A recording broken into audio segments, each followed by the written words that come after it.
Whether you're a beginner just trying out climbing at your local gym, or a seasoned veteran that's been challenging steep cliffs with nothing but their bare hands, there is one question that keeps coming up. Why do people climb walls? That's how the 2014 documentary Valley Uprising starts off, and it's perhaps what every climber asks themselves at one point. This video is part 1 in a 5-part series that aims to explore that question, and how different mediums try to capture and convey the answer. Each video will focus on a different medium and a different facet of the human condition behind climbing. The first place to start is with reality itself, and documentaries are the closest thing to it. This video will look at the human limit, the risk associated with different forms of climbing, and the mindset required to face them. To understand them, a brief look at the history of climbing will help put things into perspective. How we've gone from people spending weeks figuring out a way up massive walls to someone clearing that same route with no equipment in a single afternoon. What later came to be known as the beatnik movement, a subculture that rejected mainstream life in favor of raw experience, freedom, and searching for meaning outside society, branched into different ways of exploring those values. While humans have been climbing for thousands of years out of necessity, recreational climbing is a relatively recent development. Its modern form traces back to California, in Yosemite National Park just east of San Francisco. There, climbing emerged as a form of counterculture, pushing back against the relaxed, conformist American life of the 1950s. Its pioneers were a handful of young adults and teenagers seeking a thrill of adrenaline. If you ask two of the most important figures in the climbing world, Royal Robbins and Warren Harding, why they climbed, they will answer, "'cause it's fun," or "'cause I want to." It was an adventurous sport with no rules or norms. You saw a high point, thought it'd be fun to get there, and climbed. That's where the very basics of climbing started. Climbers will hammer steel wedges into the rock cracks to secure themselves to, eventually developing more intricate systems that will be improved on by the following generations. However, Yosemite was not all rainbow and sunshine for those rogue climbers. The Yosemite Park was also a place for tourists from the suburbs to enjoy nature, and the park rangers will soon strip some of the freedom from the climbers. For the following 2 decades, the park was a game of cops and robbers, where climbers had to devise ways to avoid the rangers. The first major breakthrough in climbing was done by Royal Robbins, who assembled a team with 2 other climbers and ventured onto one of the 2 major rock formations in Yosemite, a 2,000-foot gigantic wall, the northwest face of Half Dome. The expedition took 5 days of hard work, eating and sleeping on small ledges on the side of the wall whenever they didn't climb. This is where an interesting development happens in the climbing community. While Robbins considered that climbing ought to be done in a pure manner with one push from bottom to top, Warren Harding saw it as a project, going up the wall to push the ropes higher and back to base to recover for extended days. This method of meticulously conquering sections was later referred to as siege-style ascent, and Robbins' method was alpine-style ascent. Even in this already small anti-conformist community, smaller communities formed within itself. Harding did not like the way the high-class climbers did it, with all their arbitrary rules, and they each developed styles of their own. In the following years, a competition ensued between the two, with Harding eventually conquering El Capitan, the second major rock formation in Yosemite, standing at 3,000 feet tall. Anyone who climbs it can already call themselves a seasoned veteran, but Harding's last challenge was the downwall of El Cap, the steepest and smoothest side of this behemoth. It took him and Dean Caldwell 28 consecutive days to reach the summit. When asked by the press why he did it, he said, "Because we're insane. It can't be any other reason." While both Robbins and Harding had their own intrinsic reasons for climbing, when you look at their rivalry and personal philosophies throughout the decades, I'm sure their answer to "why do you climb" could also be to prove him that my way of climbing is the right one. In the following decades after the 70s, new forms of climbing emerged, and with each generation the human limit will be pushed further. Jim Bridwell established new routes that were thought of as impossible before. His major breakthrough was climbing El Capitan's most iconic route, the Nose, in just 1 day. Keep in mind, this took Warren Harding 18 months to route and complete through his siege-style ascent. For Jim Bridwell, the reason for climbing was an exploration of the environment and the self, asking himself how far can he push the limit. Throughout the 70s and 80s, the limits were brought even higher. This is a good moment to look at the different forms of climbing. In Robbins and Bridwell's generations, aid climbing was the most common form of climbing. Aid climbing is all about using gear to help your movement upward, not just catch falls. Ropes and pythons were the original tools, but modern aid climbers have a full array of removable or temporary devices that let them stand, pull, or step on gear to make progress. Later, free climbing was introduced. Gear will still be used, but only for protection, so the entire route will have to be done using only your hands and feet.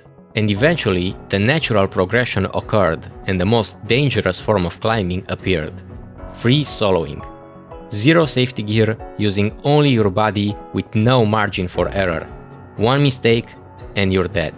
John Becker was a pioneer of free soloing, pushing its limits all the way into his 50s and passing away doing exactly what he loved. This is also a time when climbing started to become more mainstream and covered by the media. Climbers started to see it as an opportunity to turn their passion into a financially viable job. Sport climbing became a thing where artificial walls were created and people would compete to see who was the fastest. It also allowed for safer but more challenging and creative routes to be created. Very similar to Robbins and Harding's generation, a divide happened once again. Sport climbers saw it as a career opportunity, but free climbers thought that artificial walls sullied the art of climbing. The Yosemite landscape changed even further, becoming a major tourist attraction for people all over the world. Along with the new strict park regulations, some free climbers transitioned to sport climbing. If you ask them why they climbed, some might have said, "To make a living for myself." The next major breakthrough in climbing was achieved by Lynn Hill, who free climbed the nose of El Capitan. Up until then, every climb of the nose had been done through aid climbing. Her achievement spurred a new generation of climbers to attempt even crazier feats. Speed climbing dropped the record of climbing the nose to under 2 hours. More new forms of extreme sports emerged from those climbers. Dean Potter transformed slacklining, a training method done at safe heights initially used to improve stability and body control, into a death-defying art, highlining. Base jumping took off. Instead of climbing to the summit and then walking back down to base, climbers will now use a wingsuit, deploying a parachute to return safely. Free basing, a combination of free soloing and base jumping, allowed climbers to push the limit even further. They will wear a parachute on their backs that could be deployed in case of a fall while free soloing. Soon, two climbing legends showed up at Yosemite National Park: Tommy Caldwell and Alex Honnold. These two people will push the limits of climbing to feats that would have been seen as impossible during the golden age of climbing. Tommy's story in the downwall is not just an insane climbing feat, but an inspiring life story. At the age of 19, his team of climbers was taken hostage in Kyrgyzstan during a politically unstable time. He went through a life-changing event where he had to push his captor off a cliff in order to survive. A year later, he lost his index finger in a saw blade accident while remodeling a cabin. Even though his peers and surgeons said his career was over, he kept pushing. Tommy discovered new creative routes along El Cap while having to circumvent his disability. To a climber, the index finger is crucial to gripping holds, crimping edges, and maintaining precise control on small and delicate features.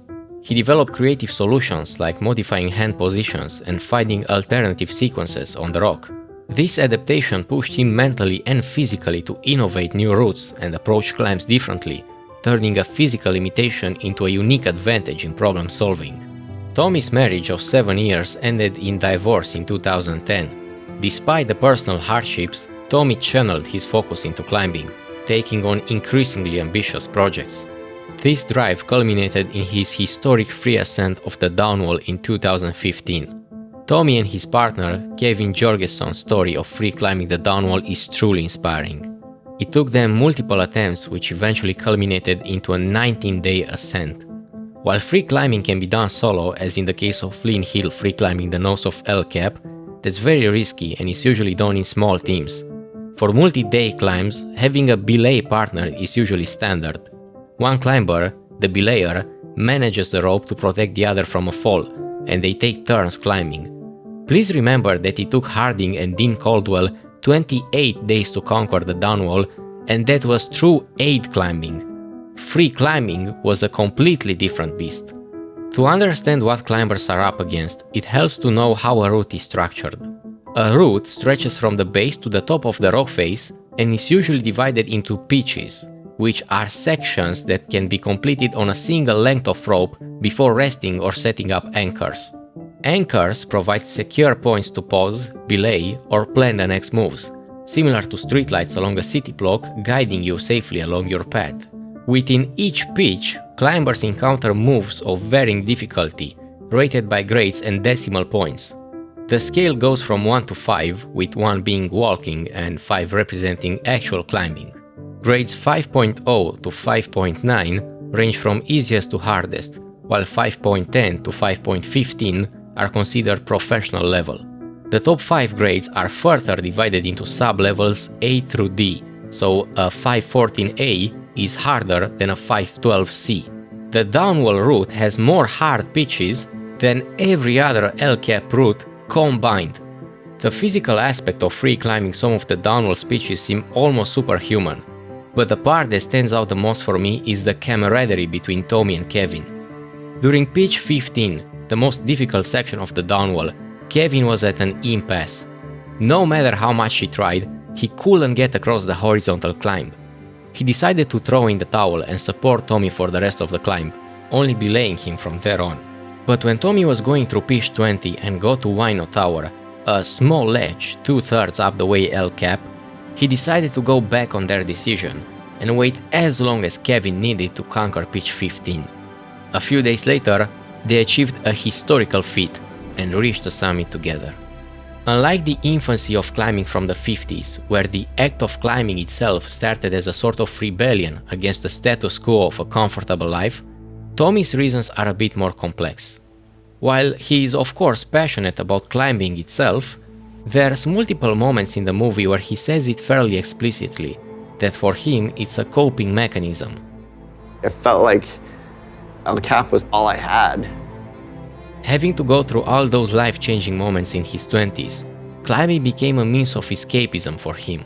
If you asked him why he climbs, I think he'd say, to escape. Kevin's reasons are a bit more in line with the ones from the 60s, reminiscent of John Becker, who was more about self-discovery and pushing himself beyond comfort. If you asked him why he climbs, because it's challenging might be one of his answers. The limits don't end here, however.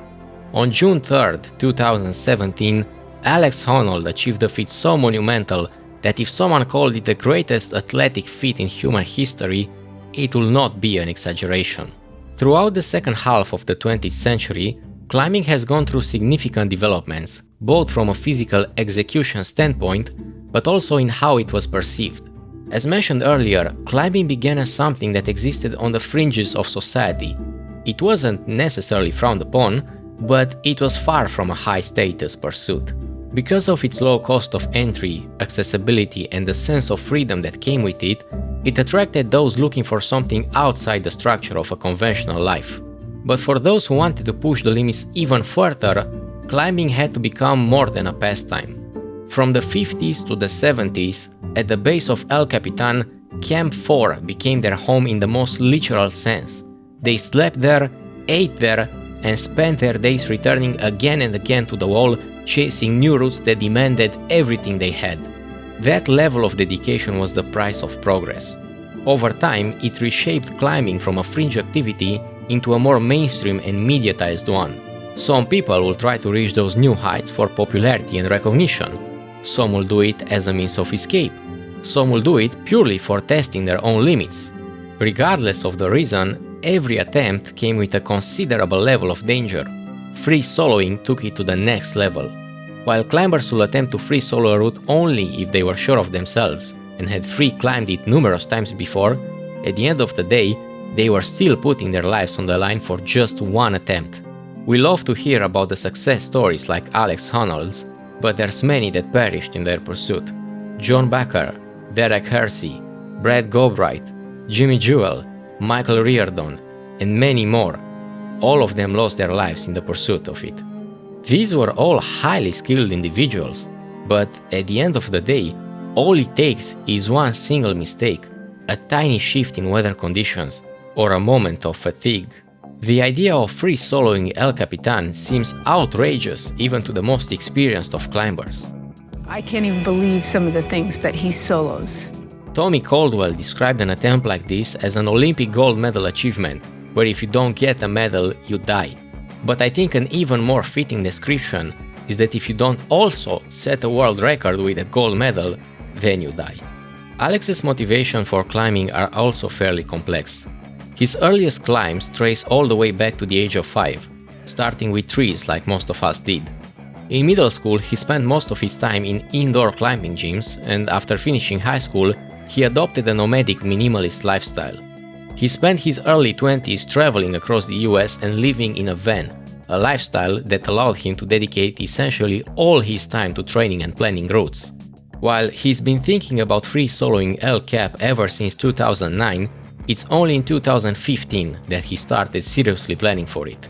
Many people assume that Alex Honnold doesn't feel fear, and the media has, in my opinion, unfairly proliferated the notion that his brain is different from ours, citing his unusual amygdala response.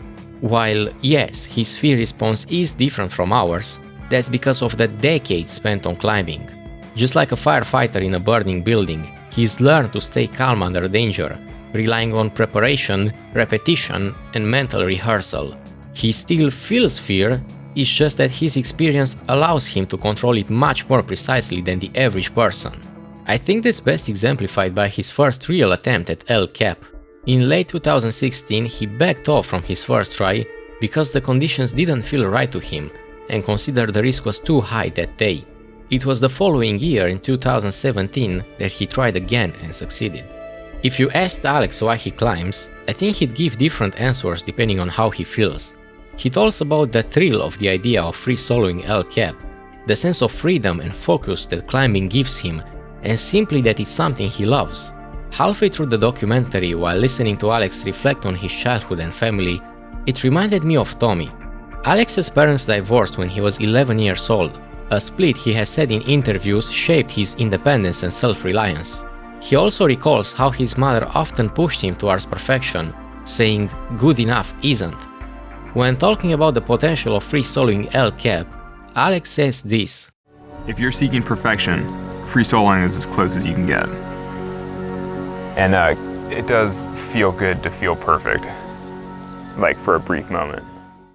While he may not put it this way explicitly, one of the reasons he climbs seems similar to Tommy's, a moment of escape. But for Alex, that moment is also tied to the perfection his mother instilled in him. His ascent of El Cap is a reminder of just how far the human mind and body can be pushed. Documentaries like Valley Uprising, The Downwall, and Free Solo let us witness these feats in reality. There is, of course, an inherent element of storytelling to the portrayal of those incredible feats, but the focus is usually on the preparation, physical, and mental aspects of the climb. While there's nothing wrong with calling these works movies, I feel like that label suggests a level of dramatization that documentaries intentionally avoid. In the next video, I'd like to step into climbing movies and explore how they heighten the element of human survival and choice during extreme situations, showing a very different, more narrative way of exploring what it means to push the limits.